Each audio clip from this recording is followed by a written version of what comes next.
fact, the moment eviction notices were sent out, the average price of a mobile home here dropped from $50,000 to $9,000. But the people here got together and decided to fight together. The solution? Buy the place, and that they did. They and the owners agreed on a price tag of $3.9 million. They raised $1 million by selling shares to each tenant. With that as a down payment, they secured a bank loan. It was not easy. No one here had that kind of financial expertise. We got out in the field and made some inquiries and did our homework, and we met one obstacle right after another and overcame them as they approached. And so today, the residents of Paseo De Palomas are the proud owners of their own neighborhood. Oh, I feel happy. Happier than I've been in a long time. Vic Lee, News Center 4. And the new owners are apparently sitting on a good investment. They paid almost $4 million, but the county assessor says the park may be worth $15 million in a few years. Somebody had some good news today for a change. All right, another piece of news. Was about to sell it to developers. Well, these people can't be forced to leave now because the land has been sold to a corporation, and they own the corporation. They decided when they got those notices that buying the land was the only way to save their homes that without land to put them on are worthless. It was a 2-year process that finally paid off, but it wasn't easy for 28 residents, some of them on fixed income, to come up with almost $4 million. We incorporated. We based it on 4 shares per coach of $2,700 each, so we raised over $1,100,000. And through the help, really, of the owners at the end, they were very helpful to us. Yes, their anti-eviction legal battle became instead the long road of red tape towards incorporation. The plaque to commemorate that accomplishment is a very special item for one of the longtime residents. I have lived in this park for over 9 years, and they have been the happiest 9 years of my life. I honestly wouldn't want to live anywhere else. A small number of the people who live here originally thought that actually buying a $4 million parcel of land would be a tall order. But Ted Moeller says they had one thing going for them. There was a fantastic unity with all of these people, which only really went on to indicate that this community would have no trouble surviving. So if someone were to ask these people how they legally defied eviction, the answer is simple. We bought the land. In Campbell, Rigo Chacon, Channel 7 News. It's a good idea. And they 1994, they will then all sit down and vote on what they're going to do with the land then, which estimated will be worth $15 million in 1994, almost 4 times what they're paying for it now.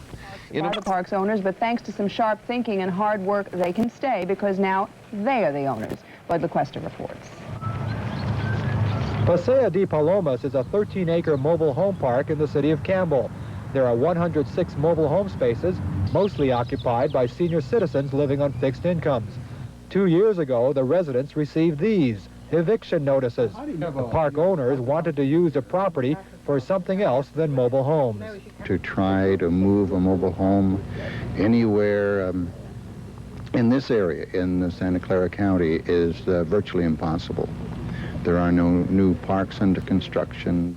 But now the residents have replaced the eviction notices with these, shares of park ownership. After months of negotiating among themselves and with the park's owners and loan companies, the residents were successful in raising $3.9 million to buy the park themselves. They are now not only neighbors, but shareholders in the Paseo De Palomas Corporation. It wasn't easy. It cost each mobile homeowner $10,800 for the down payment. People in this park worked very, very hard in all kinds of different ways to come up with their share of the money. Children helped, families helped, and so on. We were saving an investment as well, and that's a big incentive. This is believed to be one of the few times in Northern California that mobile home park residents have staved off eviction by buying their own neighborhood. It means the space rental of $300 a month is now a loan payment of $410. But the residents feel it's all money well spent. If we hadn't gotten the park, what would we do? Where would we go? Where could we live like we can live in the park for the money? I mean, you get an apartment, 1-bedroom apartment, you pay $800 or $900 a month. I don't know, but you couldn't compare the living. From a business standpoint, this was a very wise investment. For while the park cost the residents $3.9 million, appraisers say 10 years from now, the property will be worth $15 million. In Campbell, Lloyd LaQuesta, KTVU, Channel 2 News. The three-day weekend just ending traditionally is very busy for ski resorts. Home parks. Chuck Coppola found some park residents in the South Bay who made the best of what could have been a very bad situation. 2 years ago, Barbara Campbell got an eviction notice. The mobile home park she called home for 11 years would no longer exist. Well, the first thing that I think went through all of our minds was actually shock, disbelief, and a sinking feeling. I couldn't believe it. My daughter happened to be there with me, and she ran home to see if I had gotten an eviction notice. And she brought it back and waved it to me. All 180 tenants of the Paseo De Palomas mobile home park got the same notice, but soon found nowhere to go. They say unoccupied spaces are nearly impossible to find around here, so rather than move out of the park, they decided to buy it. It didn't come easy. They had to raise nearly $4 million. They raised a quarter of that by selling shares in the park and got a loan for the rest. Now they own the homes, the land, and they are the board of directors. It's just the most wonderful thing in the world. It's just the best place to live. I wouldn't want to live anywhere else. They admit it's costing them more. Rent used to be $300 a month. Now it's $410. But most of that pays for their investment. The rest keeps things like the water running. This kind of thing has been done elsewhere, but never before in the South Bay. And industry consultants predict it may be just the beginning. In Campbell, Chuck Coppola, Channel 5 Eyewitness News. One consultant to the mobile home industry predicts in the next 10 years, tenants could own 80% of the mobile home parks in this country. Doug? California